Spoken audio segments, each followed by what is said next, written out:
Welcome to your final week in review for IMG 320 Advanced Patient Care and Medical Imaging for the summer of 2015. Okay, in this video I want to talk a little bit about Module 8 and also any maintenance issues as we come to the end of the course. So, okay, right now as I'm filming this, it is Sunday. We are in our final day of Module 7, which is the CT module, kind of CT specific patient care issues. Module 8, tomorrow, we're going to be going into MRI patient care issues. We're also doing something a little different in this unit, which is the third unit of the course. If you remember, this course was divided into 3 units. The first one was pharmacology, the drug section. The second unit, we switched gears and we went to legal and ethical issues surrounding patient care and also around our careers. And in this one, we're coming kind of back to very specific patient care issues with CT and MRI. We are doing something a little different, doing Quizlet. So hopefully you're liking that. Of course, you've got the PDFs you can use if you want, but I hope some of you are playing with Quizlet a little bit and seeing how that works. I think it's a very user-friendly program. You can, of course, use it on a PC, you can, on any device, tablets, smartphones, anything. So it makes it a useful tool if you are studying for any professional level exam. They have students, well, first grade all the way through PhD, or really anybody who wants to learn something. A lot of people learning new languages use Quizlet. You can actually record things on there, which is kind of cool, on how to pronounce words or really anything. So it's very feature rich. So hopefully you've got to look at it, kind of play around with it. There's other products out there. The other one is Study Blue, but I think Quizlet is pretty good. I think it's right now my favorite of the 2 flashcard based programs. So, all right, so we got Quizlet. I wanted to expose you to that as a useful tool. All right, so looking at my notes here. So in Module 8, again, we're going over into the MRI area, and we'll have a weekly learning activity. We'll have our weekly quiz, and so far I think the quiz grades you're definitely trending up as a class on the quiz grades, as I predicted. I mean, this has been, run this class probably about 6 times in this kind of format, and the grades always go up towards the end. So hopefully you're feeling a lot more relaxed about your grades. If you do feel that you need a little extra cushion, remember, I do have that extra credit out there. All I ask is that you have the extra credit assignments into me by Sunday at midnight of the last day of the module. So today is Sunday of Module 7. Make sure you have it in by Sunday of Module 8. Reason being, well, the course closes at midnight on Sunday. You can't get back into it. And I need to get grades in by Monday morning Monday at noon. So I have a very short time to turn that around. So if it's not in there, I can't add the points. So if you need it, it's there for you for the extra credit.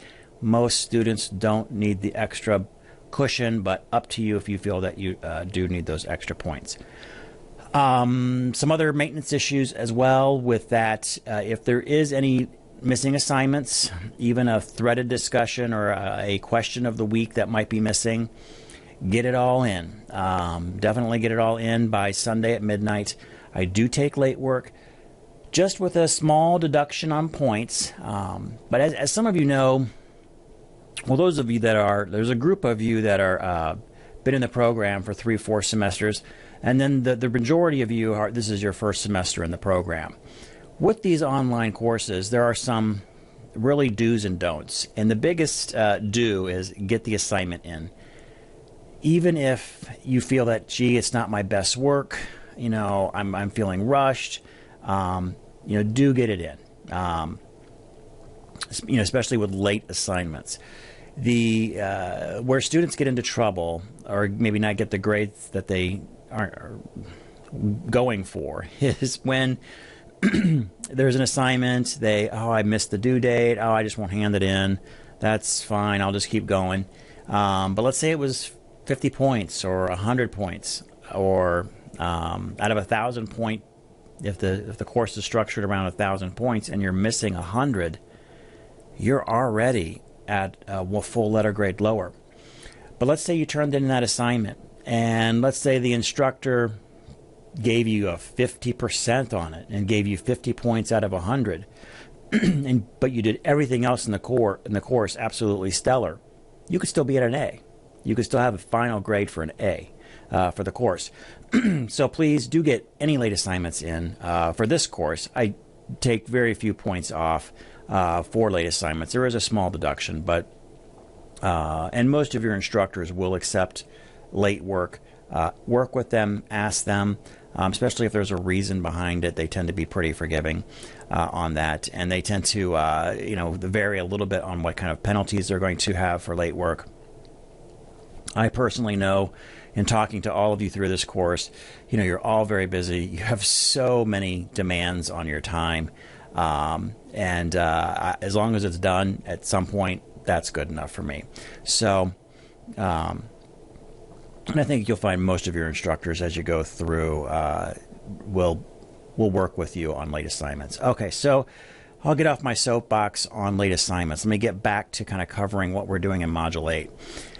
So we got the standard fare, again, of the weekly activities, the weekly quiz, question of the week, and then your final unit paper on those MRI patient care issues.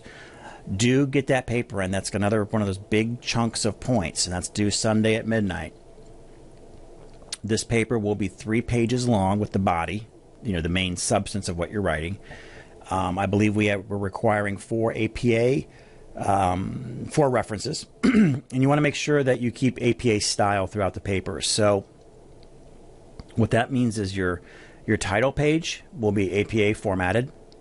You do not need an abstract, so don't do the abstract page. Then you'll write your paper. That'll be 3 pages.